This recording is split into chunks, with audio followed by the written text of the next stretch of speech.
Should rooms be alive or dead? Hank in Pleasanton, California.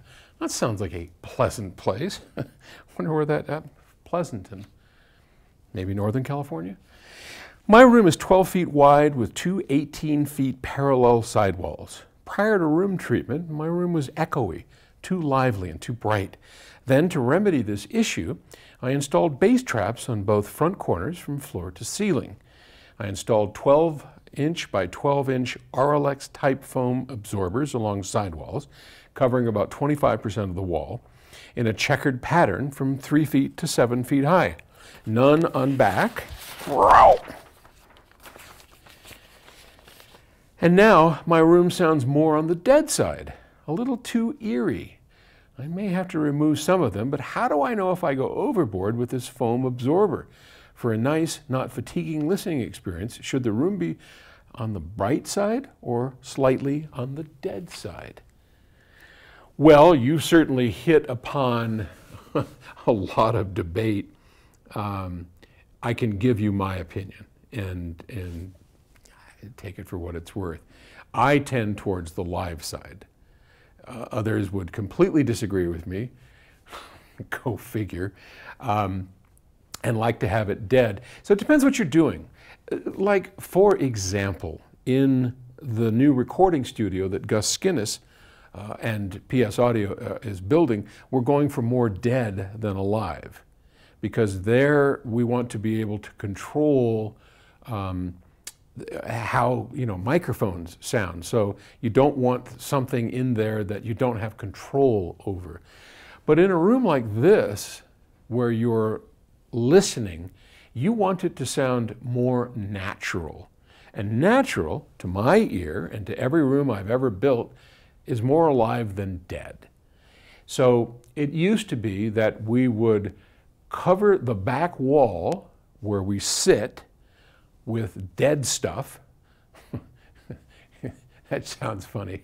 These animals, these carcasses of animals hanging on walls, which drives Terry and I crazy. So, we love country and we love going up into the mountains and staying at cabins and things. And of course, that's where a lot of hunters go. And it's like, oh my God, these poor dead animals staring down at us, as we're just two vegetarians going in there going, oh my God, why would people put dead animals on their walls as trophies of their killing? All right, I'm offending every meat eater on the planet here. Okay, so anyway, by dead, I mean tons of foam and stuff, okay?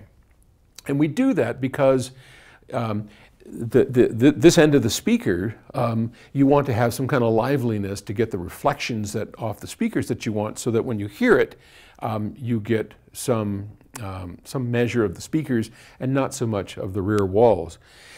And that was a debate for many years called live end, dead end, right? Now others completely disagreed with that, and they swung around, put all the dead things over here, the wall deadening things, not the animals hanging off the walls, and all the live stuff was here. But generally, the ones that were most successful with this had the deadened room to the back and the liver room near the speakers.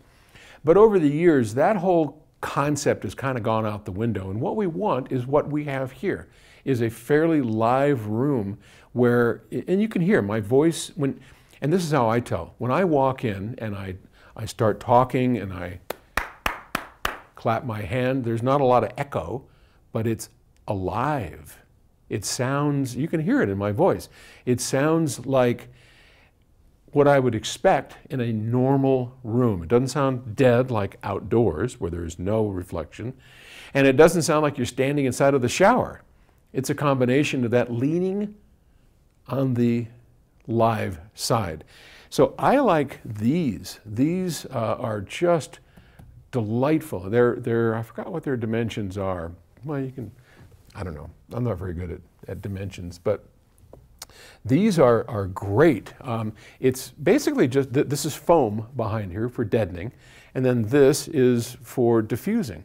And so you have this surface where the sound bounces off, and then inside at certain frequencies and around the corner, we get deadening. And so what I did, and my advice to people, start with the room echoey and alive. Add the carpet, because you know you're going to want to have carpet, whether it's a throw rug or a built-in rug. And then start taming the room slowly but surely. And you can use these. These are great. If you, I can't, why don't I, Vicoustic. V-I-C-O-U-S-T-I-C, vicoustic.com. They're really terrific. We're going to be adding to the other room, we'll add some more of those, but it's called Vicoustic. And I'm sure there are plenty of other solutions, but these are great and they're not that expensive. Bit of a pain in the ass to glue up on the wall, but once you get them up there, I used CDs to separate them like that so that I made sure they were all separate and then they glued and stayed on.